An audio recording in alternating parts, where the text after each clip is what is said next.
হ্যাঁ বোন, পরবর্তী প্রশ্নটি করুন। ভাই জাকির নায়েক, আসসালামু আলাইকুম। আমি নামিতা, পেশায় একজন কিন্ডারগার্টেন শিক্ষক।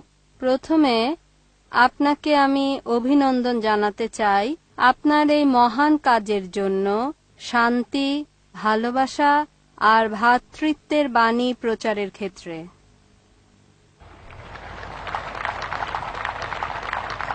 আমি আপনাকে জিজ্ঞাসা করতে চাই, যদি কোরআন ঈশ্বরের বাণী হয়, যদি ইসলাম সত্য জীবন ব্যবস্থা হয়, তাহলে কেন লোকজন এত সময় নিচ্ছে এই জীবন ব্যবস্থাকে গ্রহণ করতে? বোন সুন্দর প্রশ্ন করলেন। কোরআন আল্লাহর বাণী, ইসলাম সত্য ধর্ম, লোকজন কেন এটা গ্রহণ করতে দেরি করছে? বোন, সরল পথে থাকা সবসময় সহজ না। আপনার অনুধাবন ভিন্ন, এক একজনের অনুধাবন এক এক রকম। যেমন ধরেন, কেউ হয়তো ইসলাম পালন করছে না, ও যদি ইসলাম গ্রহণ করি হতে পারে সে আসক্ত করে, তাই মদপান বর্জন করতে হবে, মেয়েদের সাথে ডেটিং আর বাইরে যাওয়া বন্ধ করতে হবে।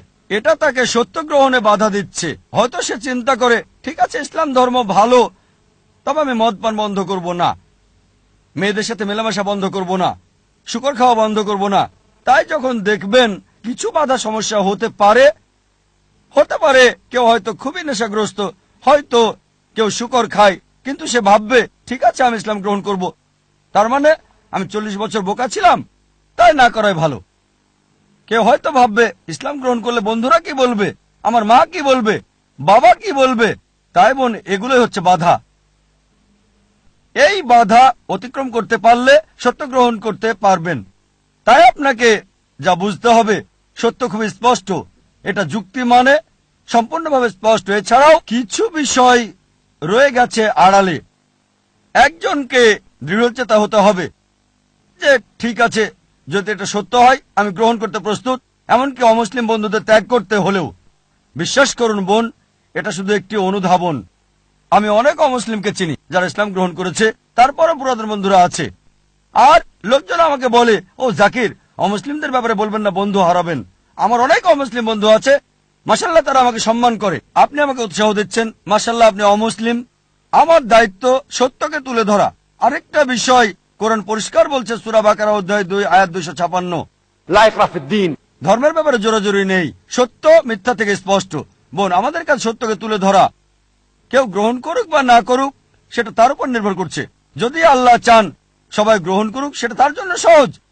এটা আছে পবিত্র কোরআনে, সূরা ইউনুস অধ্যায় 10 আয়াত 99। যদি আমি চাইতাম সবাইকে বিশ্বাসী করতে পারতাম, খুব সহজ, কুন ফায়াকুন, খুব সহজ। তাহলে পরীক্ষাটা কোথায়? আল্লাহ বলছেন কোরআনে,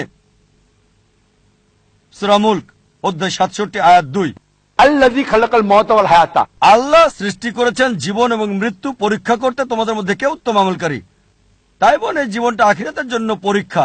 যখন কেউ সত্যকে বোঝে, সবকিছুই বোঝে কিন্তু মানে না, হয়তো 80 ভাগ মানে, 50 ভাগ মানে, খুব কম মানুষই 100 ভাগ মানে, এমনকি সব মুসলিমও 100 ভাগ মানে না। কিছু মুসলিমের বদভ্যাস থাকতে পারে, তারপরও সে মুসলিম। তাই বোন, আপনাকে বুঝতে হবে প্রধান বিষয় ঈশ্বরের একত্ববাদ, আর সর্বশেষ চূড়ান্ত নবীর উপর বিশ্বাস, আখিরাতে বিশ্বাস করা।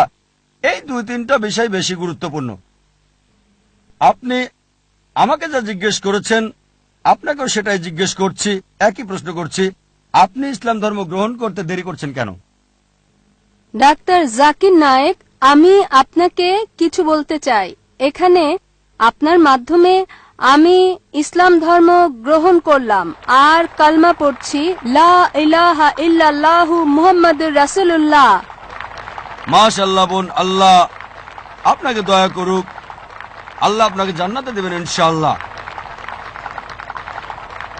আপনাকে অভিনন্দন জানাই বোন, আল্লাহ আপনাকে রহমত করুক আর জান্নাতে দিক, আমিন।